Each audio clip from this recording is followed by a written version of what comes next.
the pillar that holds my life. Master Jesus, you are the pillar that holds my life. The Moment of Truth, the Living Word Mercy with Evangelist Anthony Olatunji, James Missions World Outreach. The 7 pillars of the mandate. If the foundation be destroyed, what can the righteous do? See, I have this day set thee over the nations and over the kingdoms, to root out and to pull down and to destroy and to throw down, to build and to plant. And the Spirit entered into me when he spake unto me, and set me upon my feet, that I heard him that spake unto me, Son of man, I have made thee a watchman unto the house of Israel. Therefore hear the word at my mouth, and give them warning from me. Cry aloud, spare not, lift up thy voice like a trumpet, and show my people their transgression, and the house of Jacob their sins. And they, whether they will hear or whether they will forbear, for they are rebellious house, yet shall know that there hath been a prophet among them. For the hour cometh,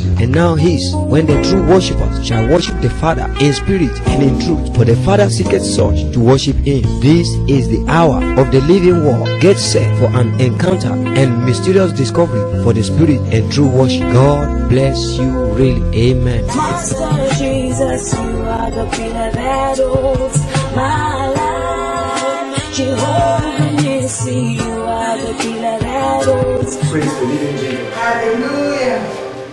Let us pray. Ẹ jẹ́ kí a gbàdúrà. Heavenly Father, we thank you. Bàbá wa ti bẹ̀rẹ̀ ọ̀rọ̀ dúpẹ́ ní ọwọ́ yín.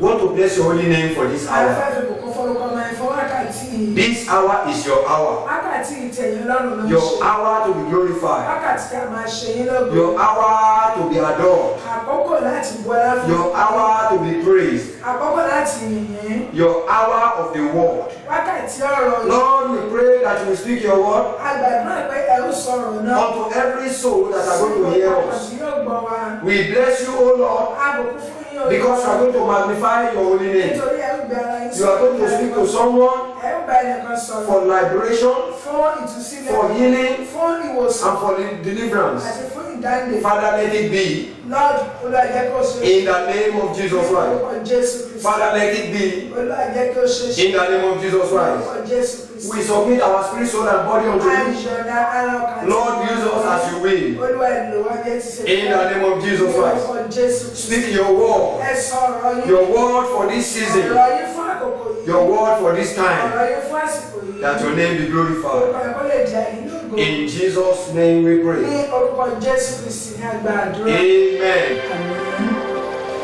You are welcome to the moment of truth. A kí yín káàbọ̀ sí wákàtí òtítọ́. The living word is coming to you at this hour of Ọ̀rọ̀ restoration. Ọlọ́run tó ìwà láàyè ní wákàtí mo bọ́ sípò yìí. God has spoken, Ọlọ́run ti sọ̀rọ̀. and twice we are hearing it, Ẹ̀ẹ̀mejì a sì ti gbọ́ ohùn rẹ̀. that all power is belonging unto Pé Him. gbogbo agbára ni ó jẹ́ ti Ọlọ́run. Power to restore, Agbára láti mú bọ̀ sípò. power to preserve, Agbára láti pamọ́. power to bring back. Agbára láti mú padà. All belongs to Him. Gbogbo ẹ̀ ti Ọlọ́run ni. The true gospel message Iṣẹ́ ìránṣẹ́ òtítọ́ ti wákàtí yìí. begins from the foundation, Ó bẹ̀rẹ̀ láti àtètèkọ́ṣe. which is the beginning. Èyí tí a pè ní láti bẹ̀rẹ̀. In the book of Genesis, Nínú ìwé Jẹ́nẹ́sísì chapter 3, orí kẹta verse 15, ẹsẹ̀ kẹẹ̀ẹ́dógún. I want to quote what God says. A fẹ́ sọ ohun tí Ọlọ́run sọ nínú. When man fell in the garden, Nígbà tí ènìyàn ṣubú nínú ọgbà. Satan, who is the adversary, Sátánì ẹni tí ó jẹ́ olùfisùn. make man to fall short of the glory of Ó mú kí God. ènìyàn kó kùnà ògo Ọlọ́run. It makes man to fall vulnerable to destruction. Ó mú kí ènìyàn kó ṣubú gbalaja sínú And God declares his judgment. Ọlọ́run wá sọ ìdájọ́ tirẹ̀. Genesis chapter 3 verse 15. Jẹ́nẹ́sísì orí kẹta ẹsẹ̀ kẹẹ̀ẹ́dógún. God said, and I will put enmity between thee and the woman, and between thy seed and her seed. It shall bruise thy head, and thou shalt bruise his heel. Èmi ó sì fi ọ̀tá sáàrin ìwọ àti ọmọbìnrin náà, àti sáàrin irú ọmọ rẹ̀ àti irú ọmọ rẹ̀. Òun ó fọ́ ní orí, ìwọ ó sì pa ní gìgísẹ̀. This is what God says. Ohun tí Ọlọ́run sọ nìyí. God brought division between man and the devil, Ọlọ́run mú ìyapa wá sí àárín ènìyàn àti Ọlọ́run. between the seed of man and the seed of the devil. Láàárín irú ọmọ ènìyàn àti irú ọmọ ti Sátánì. So we have no portion together with the devil. A ò ní ohun kankan papọ̀ pẹ̀lú Sátánì. Satan knew his own people. Sátánì mọ àwọn ẹni tirẹ̀. and his own people knew him. Àwọn ẹni tirẹ̀ náà sì dá. But we are called to be sons and daughters of Wọ́n God. láti jẹ́ ọmọbìnrin àti ọmọkùnrin Ọlọ́run. So God has planned salvation for us. Ọlọ́run ti ṣètò ìgbàlà fún wa. Salvation is the resurrection of what we lost in the gardens. Ìgbàlà túmọ̀ sí ìmúpadàbọ̀sípò ohun tí a ti pàdánù nínú ọgbà Édẹ́nì. Our forefathers lost the glory. Bàbá wa láéláé wọ́n pàdánù ògo. Adam and Eve lost the glory of God. Ádámù àti Éfà wọ́n pàdánù ògo Ọlọ́run. But the plan of God, Ṣùgbọ́n ètò Ọlọ́run, the thought of God, èrò Ọlọ́run, is to bring us to resurrection, láti mú àpadàbọ̀ wá sí ipò. to bring us to restoration. Láti mú àpadàbọ̀ wá sí ipò. In the same book of Genesis chapter Nínú 3, ìwé Genesis orí kẹta bá verse 22, ẹsẹ̀ ìkejì the Bible says, "And the Lord God said, Behold, the man is become as one of us, to know good and evil. And now lest he put forth his hand and take also of the tree of life, and eat and live forever." Olúwa Ọlọ́run sì wí pé, wò ó, ọkùnrin náà dàbí ọ̀kan nínú wa láti mọ rere àti búburú. Ǹjẹ́ nísinsìnyí kí ó má bá nawọ́ rẹ̀, kí ó sì mú nínú èso igi yìí pẹ̀lú, kí ó sì jẹ, kí ó sì yè títí láé. And therefore the Lord God sent him forth from the garden of Eden to till the ground from whence he was taken. Nítorí náà Olúwa Ọlọ́run lé jáde kúrò nínú ọgbà Édẹ́nì láti máa ro ilẹ̀ nínú èyí tí a ti mú jáde wá. This is the consequence of sin. Èrè ẹ̀ṣẹ̀ ni eléyìí. Man sinned and come short of the glory of God. Ènìyàn dẹ́ṣẹ̀ ó sì kùnà ògo Ọlọ́run. And he was chased out of the beautiful Àwa garden. lé jáde kúrò nínú ọgbà dáradára. But the plan of God is that Ṣùgbọ́n ètò Ọlọ́run ni wípé as we eat of the tree of life, bí a ti ṣe jẹ nínú èso igi rere, we shall be restored. bẹ́ẹ̀ ni a ó tún wá padà bọ̀. We shall be redeemed. A ó tún rà wá padà. And this is restoration from Eléyìí là ń God. pè ní ìmúpadàbọ̀sípò láti And this ọ̀dọ̀ is Ọlọ́run. the message we are bringing to you. Èyí ni iṣẹ́ ìránṣẹ́ tí a mú tọ̀ yín wá. True gospel message of the kingdom of God Nípasẹ̀ iṣẹ́ ìránṣẹ́ tí ìwàásù ìjọba ọ̀run is yìí. centered on salvation. Ó dá lórí ìgbàlà. Is centered on Christ. Ó dá lórí Kristi. So after man disobeyed God Lẹ́yìn àti ènìyàn ti ṣe àìgbọ́ràn sí Ọlọ́run in the garden of Eden, nínú ọgbà Édẹ́nì, the only solution is for us to have access to the tree of life. ọ̀nà àbáyọ kan sọ fún wa ni pé kí a ní ọ̀nà sí ìdígi. The tree of life is the only solution for the remission of Igi sins. ìyẹn nìkan pátá òun ni ọ̀nà àbáyọ sí ìmúkúrò ẹ̀ṣẹ̀ wa. But man was denied access of this. Ṣùgbọ́n a ò gbà fún ènìyàn láti ní ìbáṣepọ̀ pẹ̀lú igi èyí mọ́. Could it be that God is wicked? Ǹjẹ́ a lè sọ pé Olúwa jẹ́ aṣebibi? No, God is not wicked. Rárá, Olúwa kì í ṣe Because bíbí. nothing can break his standard. Torí kò sí ohun kan tó lè mú àlàkalẹ̀ Ọlọ́run dínkù. We have to take of the tree of life A nílò láti mú nínú igi ìyè in order to have everlasting life. láti lè ní ayérayé. So blessed be God who has shown us the light. Ẹni tí ó ti fi ìmọ́lẹ̀ náà hàn. He has given us the love, Ó ti fi ìfẹ́ náà fún wa. a compassionate love, Ìfẹ́ aláìlẹ́gbẹ́ by his compassionate mercy nípa aláìlẹ́gbẹ́ àánú tó ní sí ayé wa. that has brought us grace. Èyí tó ti fún oore ọ̀fẹ́ wá fún wa. He restored our soul. Ó mú apàdàbọ̀ sí. He restored our soul. Ó mú ọkàn apàdàbọ̀ I pray for as many that are watching Mo us, gbàdúrà fún yí ọkàn tó that Lord will restore your soul. Olúwa yóò mú ọkàn yẹn padà bọ̀ sí. That Lord will restore our soul. Ọlọ́run yóò mú ọkàn wa padà bọ̀ sí. In the name of Jesus Ní Christ. orúkọ Jésù Kristi. Restoration is what we are talking about. À ń sọ̀rọ̀ nípa ìmúpadàbọ̀ sí ipò. The Lord will restore you. Ọlọ́run yóò mú ọkàn wa padà bọ̀ sí ipò. Restoration. Ìmúpadàbọ̀ sí ipò. What is restoration? Kí ni ìmúpadàbọ̀ sí ipò? Restoration is the act of restoring something. Ìmúpadàbọ̀ sí ipò jẹ́ ìṣe ìmú nǹkan padà bọ̀ sí ipò. Restoring someone to a satisfactory Jíjá condition. ènìyàn padà kan sí ipò ìtẹ́lọ́rùn. Getting something or someone back again. Mímú ohun kan tàbí ènìyàn padà wá sí ojúṣe àti Again to normalcy. láti lè mú padà wá sí ipò tí ó ṣe déédéé. Yes, to his former good Sí condition. ìpele ìbẹ̀rẹ̀ pẹ̀pẹ̀ tí ó dára. So this could mean making something or someone renewed. Eléyìí lè túmọ̀ sí mímú ohun kan tàbí ènìyàn di ọ̀tun. To get it repaired. Láti tún un ṣe. To get it restructured. Láti tún àgbékalẹ̀ rẹ̀ ṣe. To get it redeemed. Láti rà á padà. To get it refined. Láti tún un ṣe. To get it restituted. Láti mú un padà bọ̀ sí ipò. To get it re-established. Láti tún fi ìdí rẹ̀ múlẹ̀. To get it refined. Láti lè tún un ṣe dáradára. This is just the same thing as restoration. Gbogbo ọ̀rọ̀ tí a ti yànnàná ní kọ̀ọ̀kan náà ni ó túmọ̀ sí ìmúpadàbọ̀ sí. So as man fall due to the consequences of sin. Bẹ́ẹ̀ gẹ́gẹ́ bí ènìyàn ti ṣubú sínú ẹ̀ṣẹ̀ àti èrè ẹ̀ṣẹ̀. Through the cunning devices and strategies of the devil. Nípasẹ̀ àrékérekè Sátánì.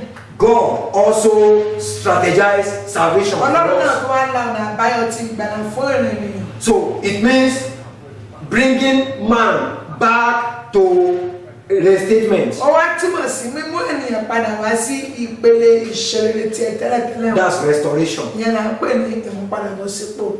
Peter spoke about this Pétérù sọ nípa ọ̀rọ̀ yìí in the book of Acts of Apostles, nínú ìwé ìṣe àpọ́stélì chapter 3, orí kẹta verse 17 to verse 21. ẹsẹ̀ ìkẹtàdínlógún sí ìkẹrìnlélógún. Let's hear what Peter said in this Ẹ place. jẹ́ ká gbọ́ tí Pétérù wí. Verse 17. Ẹsẹ̀ ìkẹtàdínlógún. I'm reading Acts of Apostles, chapter 3, Mo verse kàwé ìṣe 17. àpọ́stélì orí kẹta ẹsẹ̀ ìkẹtàdínlógún. And now, brethren, I wot that through ignorance ye did it, as did also your rulers. Ǹjẹ́ nísinsìnyí ará, mo mọ̀ pé nípa àìmọ̀lì ẹ̀yin fi ṣe é gẹ́gẹ́ bí àwọn olórí yín pẹ̀lú ti ṣe. Verse 18.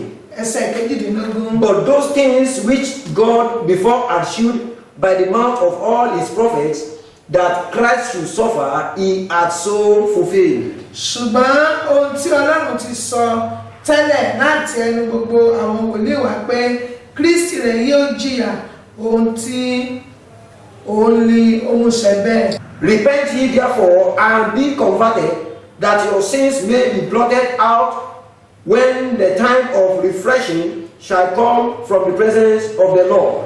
Nítorí náà ẹ̀rọ lókùn àdàkẹ́ ẹ̀sìn tún yí padà kí a lè pa ẹ̀ṣẹ̀ yín rẹ́ kí àkókò ìtura bá lè ti wájú Olúwa wá.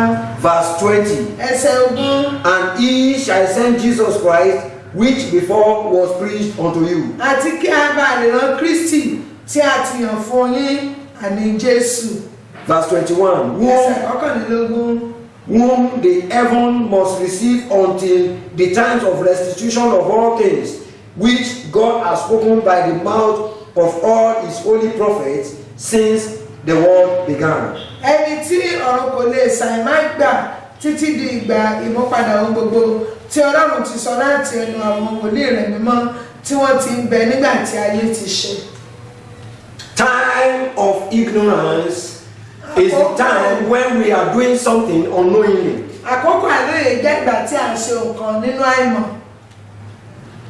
We fall into sin, A máa ń ṣubú sínú ẹ̀ṣẹ̀. we become corrupted, Èèyàn wá di ẹni tí kò ní láárí. we do all manners of things, all manners of misdeeds. Oríṣiríṣi àwọn ìwà ẹ̀ṣẹ̀ àti àṣìṣe ni ó wà ní ọwọ́ wa. In the period Ní àkókò that we call a time of tí ignorance. a ò tí ì ní òye tí a pè ní gbà. But Bible makes us to understand Bẹ́ẹ̀ni jẹ́ kí ó yé wa that the times of ignorance God overlooked. pé ìgbà ìmọ̀ òní Ọlọ́run ti fojú fò dá. God overlooked our Olúwa mistakes. ti fojú fò àwọn àṣìṣe wa He dá. overlooked our Ó misconduct. fojú wo àwọn ìwò tí ò dára tí a ti ṣe. Time of ignorance is time that we behave abnormally. Ìgbà ìlóye ní àkókò tí a kàn ń hùwà bí ó ti ṣe wà bí ẹran ara ṣe ń dá. And do you know what God says? Ìjẹ́ wa mo ti Ọlọ́run sọ nípa Says my people are destroyed for pé lack of àwọn ènìyàn knowledge. ní í ṣègbè nítorí tí wọn ò ní ìmọ̀. And because we lack knowledge, Torí pé àṣẹ aláìní ìmọ̀ yìí. we are vulnerable of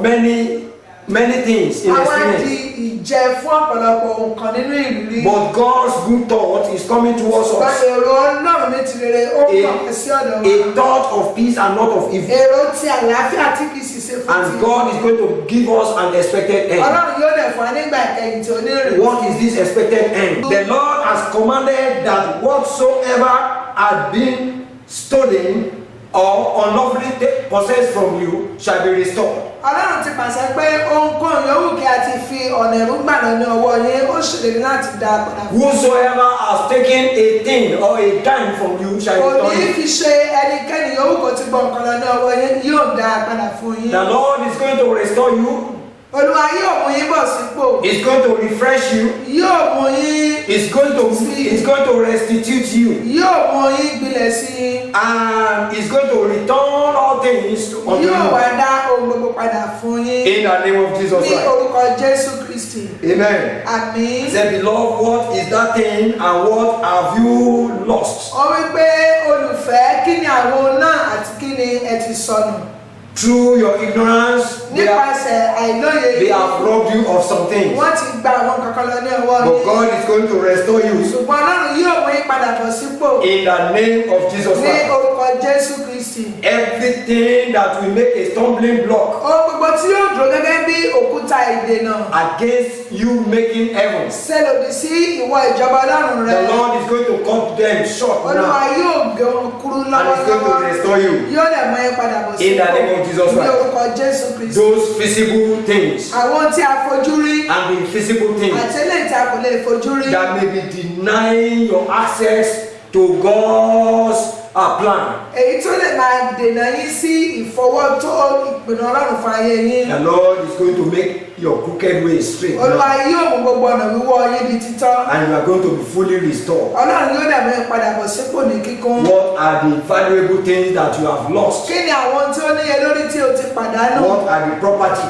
Kí ni àwọn ohun ìní? The things that you merit? Àwọn tí ó tọ́ sí ọ. The Lord is going to restore them Olúwa yóò dá wọn padà fún ọ. in the name of Ní Jesus orúkọ Christ. Jésù Kristi. We are talking about restoration, À ń sọ̀rọ̀ nípa ìmúpadàbọ̀ sípò. and when God says He wants to restore, Nígbà tí Ọlọ́run máa ṣèlérí láti mú padà He bọ̀ wants to sípò. restore it, Ó fẹ́ ṣe é náà ni. and God is going to restore you Olúwa yóò dẹ̀ mú ẹ padà bọ̀ sípò. in the name of Jesus Ní Christ. orúkọ Jésù Kristi. We want to look at the scriptures A fẹ́ wo ìwé mímọ́ and to see restoration. kí a wo ìmúpadàbọ̀ sípò. How God has planned to restore you. Bí Ọlọ́run ti ṣètò láti mú ọ padà bọ̀ sípò. Because we are already in the season of restoration. Nítorí a ti wà ní àkókò ìmúpadàbọ̀ sípò. Genesis Jẹ́nẹ́sísì chapter 20. orí ogún. Let's see what the Bible is saying. Ẹ jẹ́ kí a wo tí Bíbélì sọ. Genesis chapter 20, Jẹ́nẹ́sísì orí ogún verse 7. ẹsẹ̀ ìkeje. Bible says, now therefore restore the man his wife, for he is a prophet, and he shall pray for thee, and thou shalt live. And if thou restore her not, thou shalt surely die, thou and all that are thine. Ǹjẹ́ nítorí náà mú aya ọkùnrin náà padà fún un. Wòlíì ni òun ń ṣe, òun ó sì gbàdúrà fún ọ. Bí ìwọ kò bá sì mú un padà, tí ìwọ kò sì kí ìwọ kí ó mọ̀ pé kíkú ni ìwọ ó kú, ìwọ àti gbogbo ará ilé rẹ, ẹni tí ó jẹ́ tìrẹ. Hallelujah. Hallelujah. This is the word of God. Ọ̀rọ̀ Ọlọ́run ni èyí. King Abimelech Ọba Abimeleki took the wife of Abraham ó gba aya Abrahamu out of ignorance. nínú àìlóye rẹ̀. Abraham lied Abrahamu purọ́ that Sarah is her sister. pé Sárà arábìnrin òun ní ṣe. And this beautiful woman was taken by the king Abimelech. Abimeleki sì wá gba obìnrin arẹwà yìí lọ́wọ́ Abrahamu. But God knew the inner heart. Ṣùgbọ́n Ọlọ́run mọ gbogbo ọkàn. He knew the inner intent. Ó mọ èrò ọkàn. And he prevailed over Abimelech. Ó wá kan fún Abimeleki nípa. He made Abimelech to be abnormal.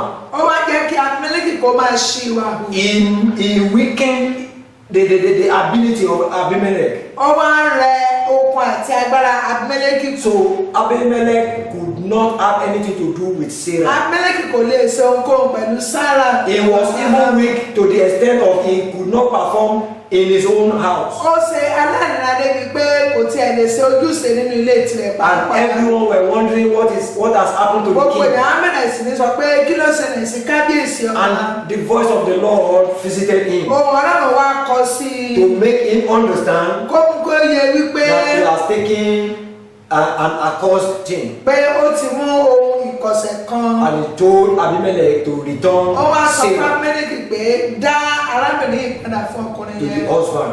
dá a padà fún I ọkọ. don't know what you have lost èmi ò mọ ohun tí o ti pàdánù to anyone. sí ẹnikẹ́ni. I pray mo gbàdúrà God is going to pé restore you. Ọlọ́run yóò dá ọ padà. God is going to restore you. Ọlọ́run yóò dá ọ padà ní ìlọ́po. In the name of Jesus ní orúkọ Jésù Kristi. King Abimelech, for example, took Abraham's wife. ọba Abimelech fún àpẹẹrẹ ó gba aya Abraham. He and his family entered into a siege. Abimelech àti ìdílé rẹ̀ wọ́n wá wọnú ìṣòro ńlá lọ. This is a siege of God's wrath.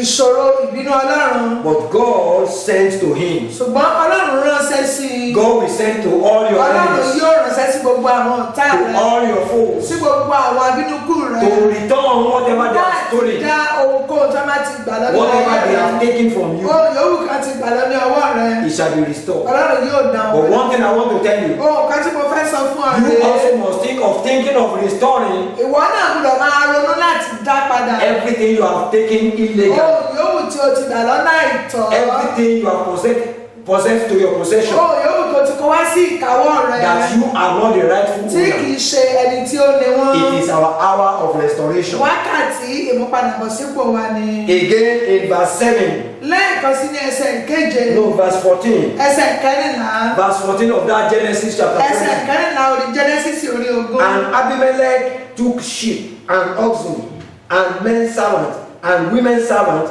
and gave them unto Abraham and restored him Sarah his wife. Verse 14. Abimelech sì mú àgùntàn àti akọ màlúù àti ìránṣẹ́bìnrin àti ìránṣẹ́kùnrin ó sì fi wọ́n fún Abrahamu òun sì mú Sarah aya rẹ̀ padà fún un. Hallelujah. Hallelujah. When they are returning everything they have robbed you, nígbà tí wọ́n bá ń dá ohun gbogbo tí wọ́n ti gbà lọ́wọ́ rẹ̀ padà they will fún ọ. return everything that they have not even robbed you of. ohun tí wọ́n tilẹ̀ gbà lọ́wọ́ rẹ̀ wọ́n ó dá a padà fún ọ. They will have no alternative than to just give to wọ́n you. á ní ohun méjì ju wípé kí wọ́n yọ̀ǹda gbogbo tó bá tọ́ sí ọ fún So ọ. in salvation benefit, nípa ti ìgbàlà àǹfààní ìgbàlà. there are many things that are attached to salvation. ọ̀pọ̀ nǹkan ni ó rọ̀ mọ́ ohun tí a ń pè ní ìgbàlà. Many things you did not pray for. ohun gbogbo tí o tilẹ̀ gbàdúrà Many things you did not imagine ohun gbogbo tí o tiẹ̀ ronú rẹ̀. shall be returned unto your àwa portion máa dá a padà fún in ọ. good measure, ní àkìmọ́lẹ̀ pressed down, àkúnwọ́sílẹ̀ running over, èyí tó ń and kúnwọ́sílẹ̀ shaking together tí a pè pọ̀ shall be unto your yóò bosom, jẹ́ ìpín tirẹ̀. because it is your hour of nítorí pé restoration. wákàtí ìpadàbọ̀ sí So, ìfúnni ni. corruptible substance and disastrous things, many died for it. wọ́n ní àwọn ohun tí ó jẹ́ ohun ewu àti àwọn nǹkan tí kò ṣàǹfààní ọ̀pọ̀lọpọ̀ ènìyàn ni wọ́n máa ń sátẹ̀lẹ̀ tó lè máa wọnú ìparun. Because they have coveted it. nítorí pé wọ́n ti ṣe ojú kòkòrò wọn. So they inherit bad things. wọ́n wá jogún búburú. But I pray, ṣùgbọ́n mo gbàdúrà. whatever you are inherited ohun yòówù tí o ti jogún. in causes nínú ègbón. that is bringing calamities to your tí ó life, mú ìparun wá bá the ọ. Lord will restore them to Ọlọ́run you. yóò dá ọ padà sí ọ̀dọ̀ ẹni tó ní wọ́n. It is not your portion. kì í ṣe ìpín tirẹ̀. Sickness, àrùn. causes, ègún. pandemic, àìsàn. anything that is not àjàkálẹ̀ àti ohunkóhun tí palatable, they kò are not tó your ènìyàn portion. ló kì í ṣe ìpín tirẹ̀. You are returning them. à ń dá wọn padà In the name of Jesus Christ. Amen. Death is not your portion. ikú kì í ṣe ìpín tiwa. You will not be sick. a ò ní ṣàìsàn. COVID-19 pandemic is not your portion. àjàkálẹ̀ àrùn COVID-19 kì í ṣe ìpín In tiwa. the name of Jesus. ní orúkọ ńlá àti Jésù Kristi. Amen.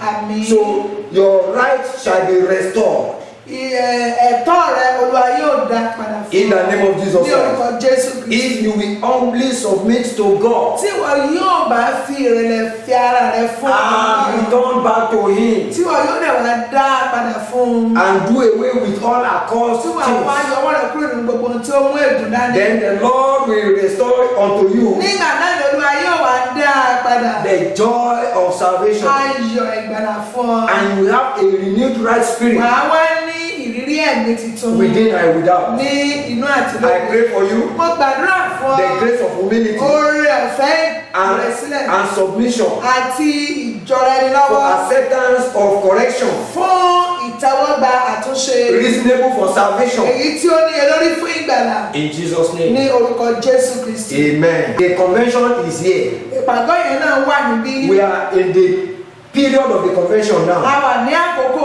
ìpàgọ́ And náà. God has given His voice. Ọlọ́run náà ti fi ohùn fún wa. He has given His word Ó ti fi ọ̀rọ̀ rẹ̀ fún to wa. meet everyone at the point of Láti our bá needs. ẹnìkọ̀ọ̀kan wa pàdé ní orísun He ẹ̀mí wa. said restore. Ó ní pé mú bọ̀ He sípò. said restoration. Ìṣẹ́yìn mú padà bọ̀ sípò. That is your portion. Ìyẹn ní ìpín tirẹ̀. And I say, Mo sọ wípé restore unto me dá padà fún mi. the joy of my salvation Ayọ̀ ìgbàlà mi. and return right spirit within Kí me. o sì sí ọkàn mi dúró sí ṣiṣẹ́ God is going to restore you. Ọlọ́run yóò mú wa padà bọ̀ sípò. In power, He's going Ní to restore agbára you. yóò mú wa padà bọ̀ sípò. In riches, He's going to Ní restore ọrọ̀ you. yóò mú ẹ padà bọ̀ sí ipò.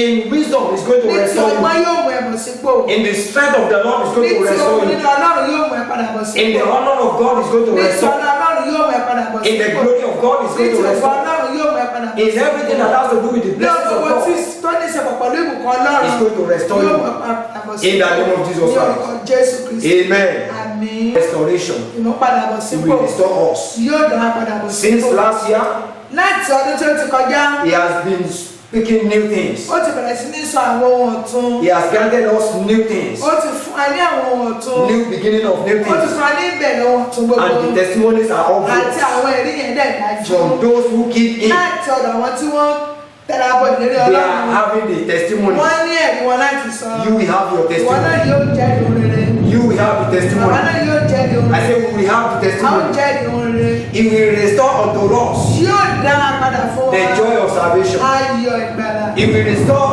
our souls Yóò mú ọkàn wa bọ̀ sípò. in the name of Ní Jesus. orúkọ Jésù Kristi. Because it is written, Nítorí a kọ pé He restored my soul. ó tu ọkàn mi lára. He restored my Ó soul. tu ọkàn mi lára. The Lord will restore your soul. Ọlọ́run yóò tu ọkàn rẹ He will lára. restore your health. Yóò mú ìlera rẹ padà bọ̀ Because sípò. He said, Torí ó wí pé I will restore you your health. pé èmi yóò ṣàdápadà làáfíà rẹ Because there is balm in Gilead. Torí pé òróró ìkùnà wà ní He Gilead. also said, Ó tún sọ pé I will restore all things. pé èmi yóò dá ohun gbogbo padà. Everything pertaining to you, Ohun gbogbo tí ó jẹ mọ́tìrì àti the Lord will tẹ̀lé. restore. Ọlọ́run yóò dá padà In fún wa. Jesus' name. Ní orúkọ Jésù. Beloved, Olùfẹ́, why not prove God? kí ló dé tí a ò dán Ọlọ́run wò? Because His agenda is perfect. Torí ètò Ọlọ́run ó yege. A God that cannot lie. Ọlọ́run tí kò lè kúrò. Why not prove Him Kí ló dé tí ò dán by wò? exercising your faith Nípa fífi ìgbàgbọ́ rẹ̀ sí and ojúṣe. pray Kí o lè gba àdúrà unto God sí Ọlọ́run. who has promised Ẹni tí ó ti ṣe and who will ìlérí. not fail His Ẹni tí kò promise? ní já òkulẹ̀ nínú ìlérí rẹ̀. To pray now Láti gbàdúrà that He will restore you, pé kí o mú ẹ padà bọ̀ sípò. even as we are hearing His Gẹ́gẹ́ bí a voice. ti gbọ́ ohùn rẹ̀ He will lọ́wọ́lọ́wọ́. confirm His Olúwa word yóò fìdí ọ̀rẹ́ in múlẹ̀ our life nínú ayé wa. for total restoration. Fún ìmúpadàbọ̀sípò In the name of Jesus Ní Christ. orúkọ Jésù Kristi. God wants to bless you. Ọlọ́run fẹ́ láti bùkún He fún wants to restore you. Ó fẹ́ mú àbọ̀sípò. So we will also pray along with À you. ń gba àdúrà pẹ̀lú yín. Even as you pray, Bí ẹ ti ń gba àdúrà that the Lord will yìí, bring Olúwa restoration. yóò mú ìmúpadàbọ̀sípò In wá full. ní kíkún. Reformation means to be formed again.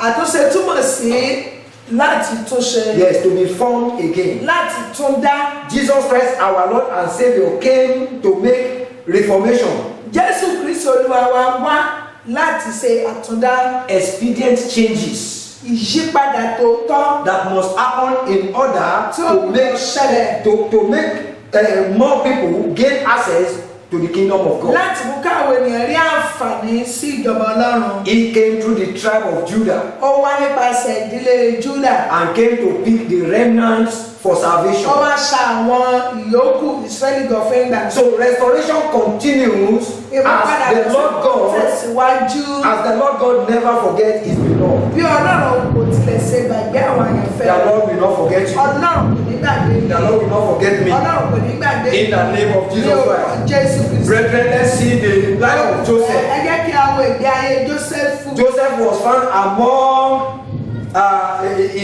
the inmates in the prison. A rí Jósẹ́fù láàrin àwọn ẹlẹgbẹ́ rẹ̀ nínú ilé túbú.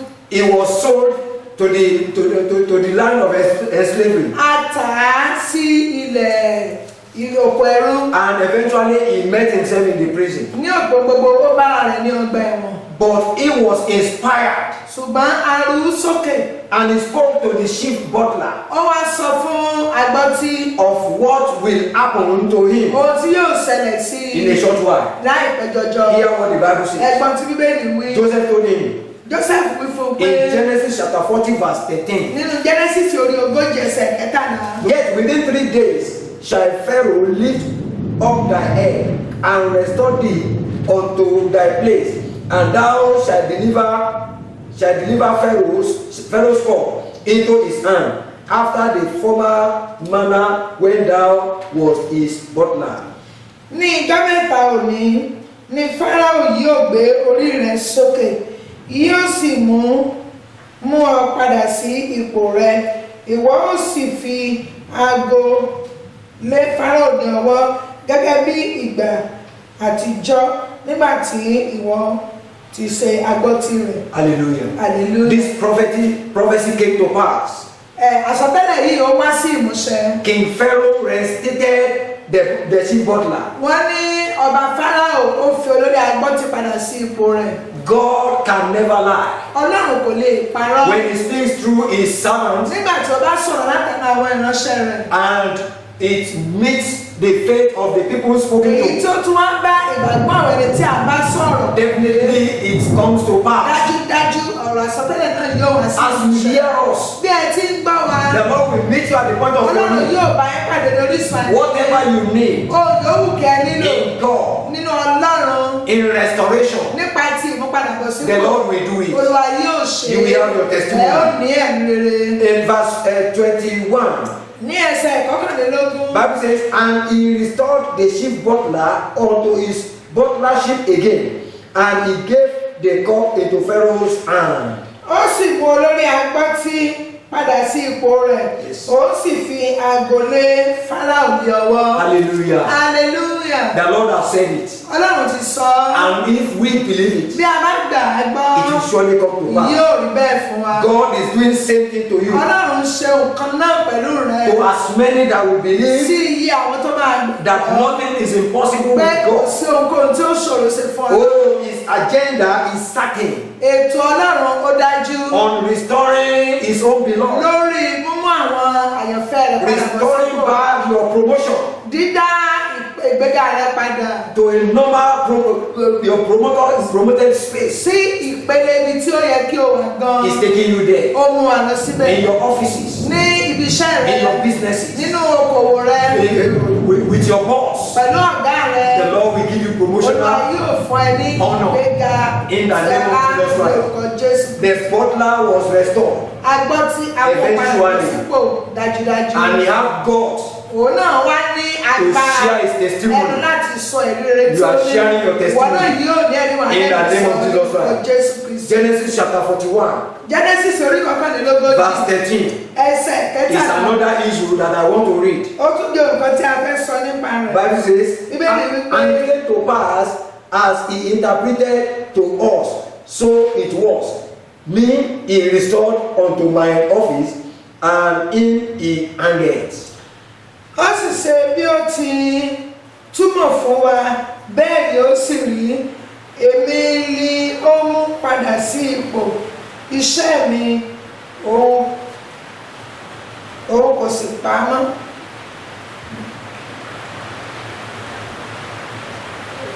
The chief butler was giving his testimony. A gbọ́ tí ó ń sọ ọ̀rọ̀ ẹ̀rí He rẹ̀. was talking about Joseph prophesied Ó ń into sọ their nípa lives. ohun tí Joseph sọ tẹ́lẹ̀ He nípa said Joseph told him Ó ní Joseph ó sọ fún mi that he is going to get back his position, pé èmi yóò padà sí ipò mi. but the other man Ṣùgbọ́n ọkùnrin kejì is going to be pé beheaded. a ó pa á. And this thing happened. Ohun tí ó sọ kò wáyé bẹ́ẹ̀. Your own portion is the positive portion. Ìpín tìrẹ náà ni pé yóò yọrí sí rere. It's not negative. Kò ní yọrí sí The àbúrò. Lord will reinstate you. Ọlọ́run yóò gbé wa He dìde. will put you back to Yóò dẹ̀ position. mú wa sí ipò rere He will wa. not limit you, Kò ní rẹ̀ wá but sílẹ̀. continue to promote Ọjọ́ you bẹ̀rẹ̀ sí ní gbé wa in the name of Jesus Ní orúkọ Christ. Jésù But Kristi. those who are against you, Ṣùgbọ́n àwọn tí wọ́n ń ṣe lòdì sí wa. the contrary is going to be their portion. Ìdàkejì ló máa jẹ́ ìpín tiwọn. I stand to say again, Mo dúró láti sọ to wípé interpret the word of God, láti sọ ìtumọ̀ ọ̀rọ̀ that you Ọlọ́run will be restored pé promotionally. a ó mú abọ̀sípò nípa ti You will ìgbéga. be uplifted in Jesus' Ọlọ́run name. yóò máa gbé wa ga ní orúkọ Jésù. You will be called up to honor. À ó pè wá sí ipò ọlá ní So orúkọ Jésù. wherever you will be, Níbikíbi tí a bá wà, you will not be denied access to salvation benefits. a ò ní fi ẹ̀tọ́ èrè àǹfààní gbà wá. As you accept Jesus as your Lord and your Tí a Savior, ti gba Jésù Kristi ní Olúwa àti before this year kí ends, ọdún yìí kí ó tó lọ, something is going to happen oore yóò ṣẹlẹ̀. that you will call us Èyí tí ó fi pè wá. and you call us to come and rejoice with Ẹ ó you pè pé ara ẹ̀wà bá mi yọ̀. that this is what the Lord has Pé said. èyí ni ohun tí Olúwa ti And so shall it be. Bẹ́ẹ̀ ni yóò rí. Mommy shall be done with you. Àmì lórúkọ Jésù yóò It shall be done with me. Amen. In the name of Jesus Àmì Christ. lórúkọ Before this Jésù. year Kí ends, ọdún yìí kó tó ré kọjá lọ. something extraordinary, Ohun gbòógì tí ó sọ̀rọ̀ gbàgbọ́ sí rere. which is in the covenant of God, Èyí tí ó wà nínú májẹ̀mọ́ Ọlọ́run fún ayé shall be wa. a portion of Olúwa us. yóò fi ilé wa lọ́wọ́. In Jesus' name. Ní orúkọ Jésù Kristi. Amen. Àmín. In the book of 1 Kings chapter 18, Nínú ìwé àwọn ọba kìíní orí kejìdínlógún verse 36, ẹsẹ̀ ìkẹrìndínlógójì. we have this prayer that we are going to A ní pray. àdúrà yìí tí a fẹ́ gbà níbẹ̀. The Bible says in this place, 1 Bíbélì Kings sọ ní wípé chapter 18, verse 36. ẹsẹ̀ ìkẹrìndínlógójì. And it came to pass at a time of offering of the evening sacrifice that Elijah the prophet came near and said, Lord God of Abraham, Isaac, and of Israel, let it be known this day that thou art God in Israel, and that I am thy servant, and that I have done all these things at thy word. Ó sì ṣe ní ìrúbọ àṣálẹ́ tí Èlíjà wòlíì súnmọ́. Yes, Ó sì wí pé Olúwa Ọlọ́run Ábúráhámù, yes, Ísákì àti Ísírẹ́lì Yes. jẹ́ kó di mímọ̀ fún lónìí pé ìwọ ni Ọlọ́run ti Ísírẹ́lì, Yes. èmi sì ni ìránṣẹ́ rẹ, Yes. àti pé mo ṣe gbogbo nǹkan wọ̀nyí nípa ọ̀rọ̀ rẹ. let us pray Ẹ jẹ́ kí a gbàdúrà that the Lord Almighty God pé kí Olúwa Ọlọ́run Olódùmarè will manifest His word upon kí ó our sọ life, ọ̀rọ̀ rẹ̀ di mímọ̀ lórí ayé wa. even as we hear the word, Bí a tilẹ̀ ti ń gbọ́ ọ̀rọ̀ náà, even as we speak the bí word, a tilẹ̀ ti ń sọ ọ́, there shall be manifestation kí ìfarahàn kí ó wà of the glory of tí God. ògo Ọlọ́run. Whatever God has decreed Ohun yòówù tí Ọlọ́run ti pa ní àṣẹ, shall be established in our àwọn á fi life. ìdí rẹ̀ múlẹ̀ nínú ayé Go wa. ahead and begin to Ẹ bẹ̀rẹ̀ pray. sí ní gbàdúrà In the name of ní Jesus. orúkọ Jésù Lord, by the reason of your Olúwa word, nípa ọ̀rọ̀ rẹ̀, let there be manifestation. Let everyone know that yá kí ògo rẹ̀ lára kó di náà as we fún speak àgbáyé. thy word, Bí ẹ ti ń sọ it shall be established. bẹ́ẹ̀ náà ó fi ìdí In rẹ̀ the name of Jesus. nínú ayé wa lórúkọ Jésù. In Jesus' name we Ní pray. orúkọ Jésù ni a gbàdúrà. Amen. Àmín. Ecclesiastes chapter 9 verse 11. Ìwé oníwàásù orí kẹsàn-án ẹsẹ̀ ìkọkànlá. I returned and saw under the sun that the race is not to the swift, nor the battle to the strong, neither yet bread to the wise, nor yet riches to men of understanding, nor yet favor to men of skill, but time and chance happened to them all. Mo padà mo sì rí i lábẹ́ ọ̀rọ̀ pé eré ìje kìí ṣe ẹni tí ó yára, bẹ́ẹ̀ ni ogun kìí ṣe ti alágbára, bẹ́ẹ̀ ni oúnjẹ kìí ṣe ti ọlọ́gbọ́n, bẹ́ẹ̀ ni ọrọ̀ kìí ṣe ti ẹni òye, bẹ́ẹ̀ ni ojúrere kìí ṣe ti ọlọ́gbọ́n inú, ṣùgbọ́n ìgbà àti àkókò ń ṣe sí gbogbo wọn. Amen. Amen. Time and season affect all Ìgbà things. àti àkókò ń ṣe sí gbogbo wọn. A time to make it. Àkókò láti rí nǹkan ṣe. A time you were robbed.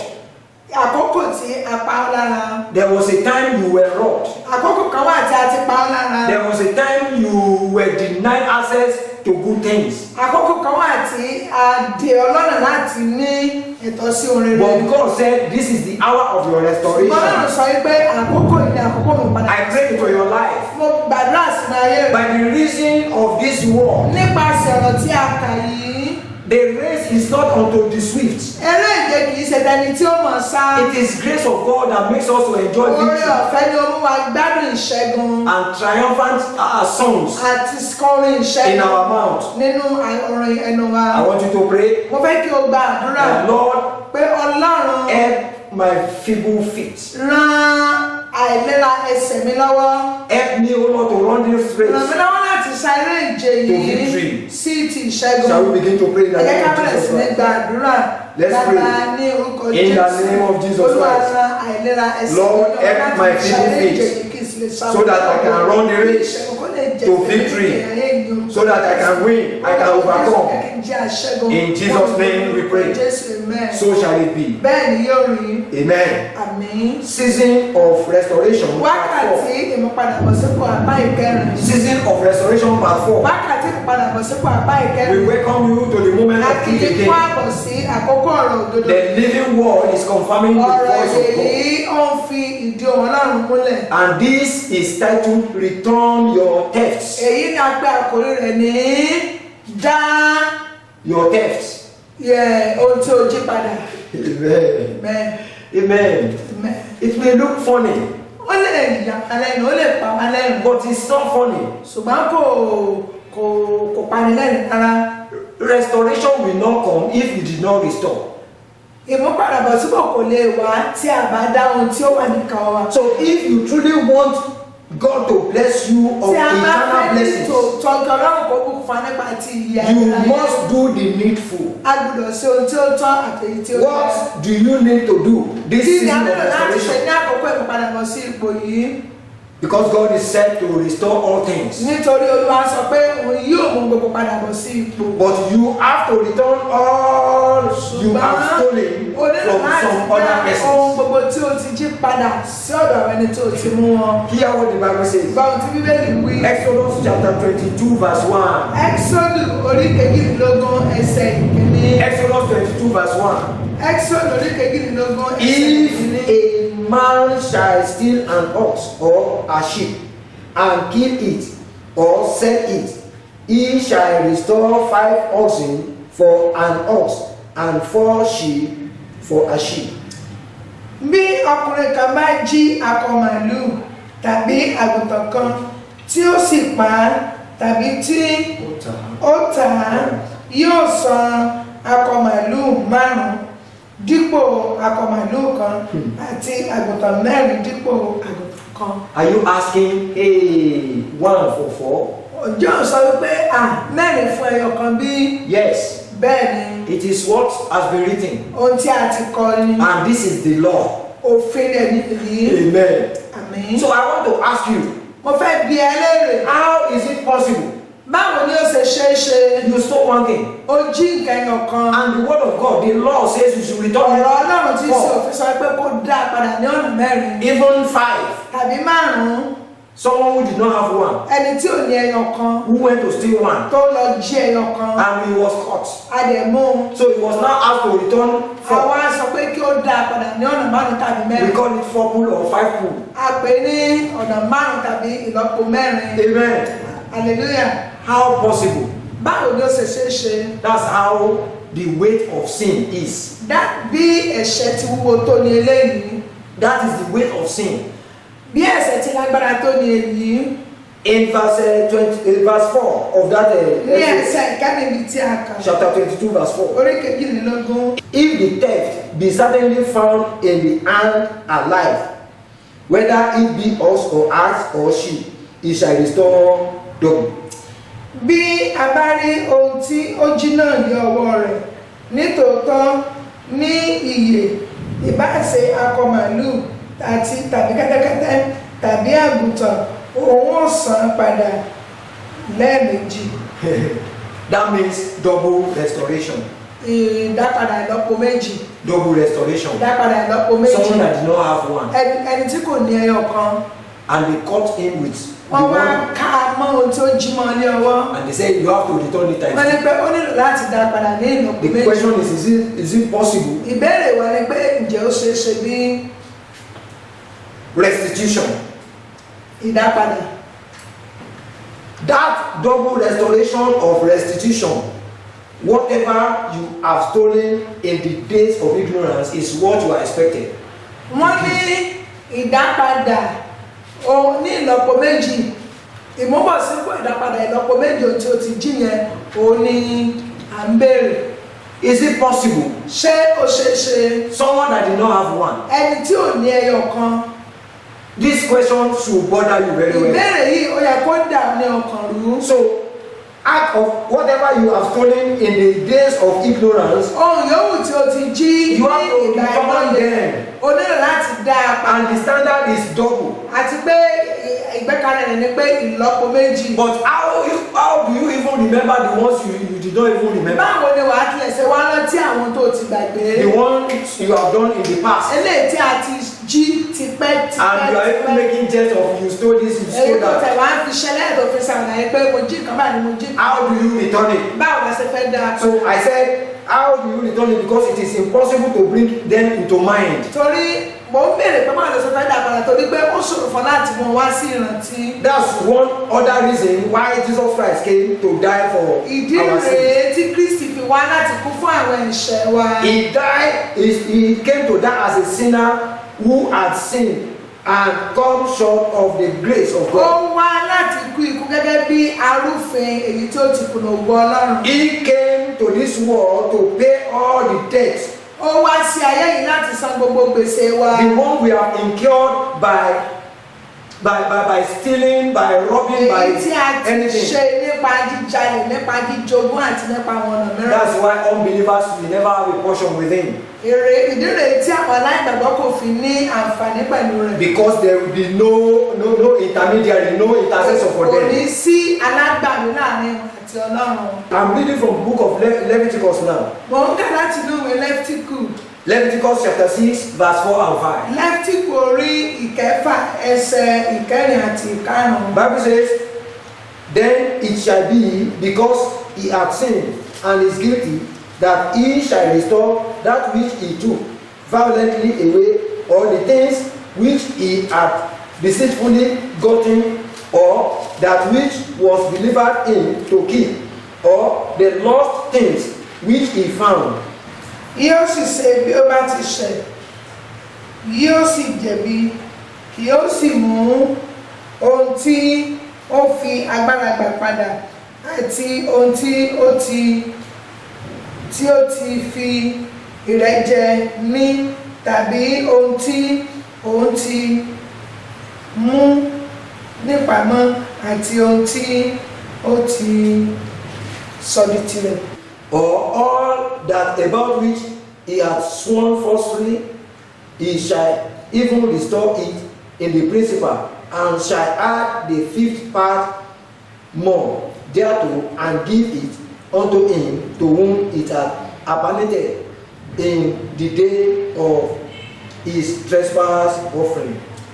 Tàbí gbogbo èyí náà nípa èyí tí ó búra èké tí ó tilẹ̀ mú padà ní ojú owó rẹ̀, tí ó sì fi 5% rẹ̀ lé orí rẹ̀, tí ó sì fi fún olóhun ní ọjọ́ ẹbọ iṣẹ́ rẹ̀. Amen. Amen. This place is so clear Ibí yìí ó yé ni and yékéyéké, so plain. ó dẹ̀ yé ni. Everything we had stolen must be returned. Wọ́n ní ohun gbogbo tí a ti jí la nílò láti dá padà. Not just returning, even in four times, Kì í tiẹ̀ ṣe dídá padà ní ìlọ́po 4 nìkan even double times. tàbí ní ìlọ́po 2. But the question is, it is not possible, Ṣùgbọ́n ìbéèrè ni pé kò ṣeé ṣe. because someone that did not even have one, Torí pé ẹni tí kò sílẹ̀ ní ẹyọ kan. and the alternative is to behead the person. Ọ̀nà àbáyọ múlẹ̀ ni pé ká mú orí rẹ̀ kúrò lọ́rùn rẹ̀. And this terminated many lives. Àwọn irú nǹkan báyìí ó ti mú ọ̀pọ̀ ẹ̀mí kúrò. And God does not desire the death of sinners. Ọlọ́run ò dẹ̀ ní inú dídùn sí ikú àwọn ẹlẹ́ṣẹ̀. He does not have pleasure in the death Kò of fẹ́ sinners. inú dídùn sí ikú ẹlẹ́ṣẹ̀ He kan. wants sinners to repent Ó fẹ́ kí ẹlẹ́ṣẹ̀ kí ó ronú and be padà. converted, Kí a lè yí so padà. that times of refreshing shall Pé kí come àkókò upon ìtura kó ba lè tiwájú Olúwa wá. you. Brethren, Arákùnrin, if not for Christ, tí kì í bá ṣe nípa ti Kristi, where would you be? níbo ni ò bá wà? Where would I be? Níbo ni èmi náà bá wà? Probably I might have been beheaded. Bóyá àbá tilẹ̀ ti mú orí mi kúrò lọ́rùn mi. But Christ Ṣùgbọ́n Kristi, brought redemption. ó mú ìràpadà. He brought salvation, Ó mú ìgbàlà. which we are enjoying Èyí today. tí à ń gbádùn rẹ̀ lónìí wá. I want to congratulate Wọ́n someone fẹ́ kí ẹnìkan kú oríire for having salvation, fún níní ìgbàlà. which Christ brought. Èyí tí Kristi mú wá. I said, can you see how it is difficult to Mo accomplish fẹ́ bèrè pé sóò lè rí bí ó ti nira the tó task of returning what we have wo theft ojú or what we have òṣùwọ̀n stolen? ohun tí láti ṣe àdàpadà ohun tí a ti jí. It's not convenient. Kò rọrùn It's rárá. not possible. Kò ṣeé Some are ṣe. not just even possible. Àwọn mìíràn ti ẹ̀ ṣẹ̀ṣẹ̀ rárá. So therefore, Nítorí náà, Christ came Jésù Kristi wá to make the breach. láti dí àlàfo yìí. He said, the wages of sin is death. Ó ní pé ikú ni èrè ẹ̀ṣẹ̀. But Christ came to stand in the Ṣùgbọ́n gap Kristi wá láti dúró ní so that we àgbẹ̀lẹ́jì will not die. kí a má bàa ṣekú. Amen. Àmín. Thank God again for giving His Adúpẹ́ only fún begotten Ọlọ́run tí ó Son, tún fún wa ní ọmọ bíbí rẹ̀ nìkan Jesus ṣoṣo. Christ, Jésù who Kristi, is our Savior ẹni tí ó jẹ́ olùgbàlà and our wa redemption. àti olùràpadà Jesus wa. Christ restitute all debt of debt. Jésù Kristi ó ṣe àdápadà gbogbo gbèsè tí a Every jẹ. debt of debt. Gbogbo gbèsè olè tí a jẹ. And He said it is finished. Ó dẹ̀ sọ pé ó ti He parí. commanded that we go free Ó pàṣẹ pé kí a máa lọ ní and to àlàáfíà. sin no more. Kí a má ṣe dẹ́ṣẹ̀ And to mọ́. sin no Kí more. a má ṣe dẹ́ṣẹ̀ mọ́. Brothers and sisters, Arákùnrin àti arábìnrin. my friends, Ọ̀rẹ́ mi are gbogbo. you hearing this? Ṣé ẹ̀ ń gbọ́ ilé yìí? Jesus Christ took the gap Jésù ó fi ara rẹ̀ dí àlàfo. and paid all our debts. Ó wá bá wa san gbogbo gbèsè The wa. one that we should have Èyí tí suffered. ó ti yẹ kí a jẹ ìyà rẹ̀. I pray Mo gbàdúrà that the salvation benefit pé àǹfààní ìgbàlà shall not yìí elude you, kò ní rẹ̀ wá kọjá. shall not pass you Kò by. ní rẹ̀ wá kọjá If you lọ. wish that all your stolen valuable things restored, Tí a bá fẹ́ kí oore gbogbo tí wọ́n ti jí lọ nínú ayé wa láwọn padà. then you have to accept Jesus Christ as your A Lord nílò and your láti gba Savior, Jésù Kristi ní Olúwa àti olùgbàlà wa. because He is the Redeemer, Nítorí olùràpadà. He is the Messiah Olùmẹ̀sáyà. and our Deliverer. Ó ní olùgbàlà I wa. pray as you have heard this message, Mo gbàdúrà pé bí a ti gbọ́ iṣẹ́ the Lord will ìránṣẹ́ yìí, minister more to you. Ọlọ́run yóò sọ ìtúbúrẹ̀ sínú In ọkàn the wa name of ní Jesus Christ. orúkọ Jésù Kristi. Amen. Àmín. This message was brought to you by James Media House. Hope you are blessed. To God is the glory. For prayer, help, counseling, and further inquiry, contact Evangelist Anthony Olatunji, James Mission World Outreach on this telephone number 070-316-46345. I take it again, 070-316-46345, or email jamesmissionworld@yahoo.com, or better still, visit James Villa Gospel Estate, High Court Igbere Road, Ori Okuta, Gilead City, Ota, Ogun State, Nigeria. You are welcome.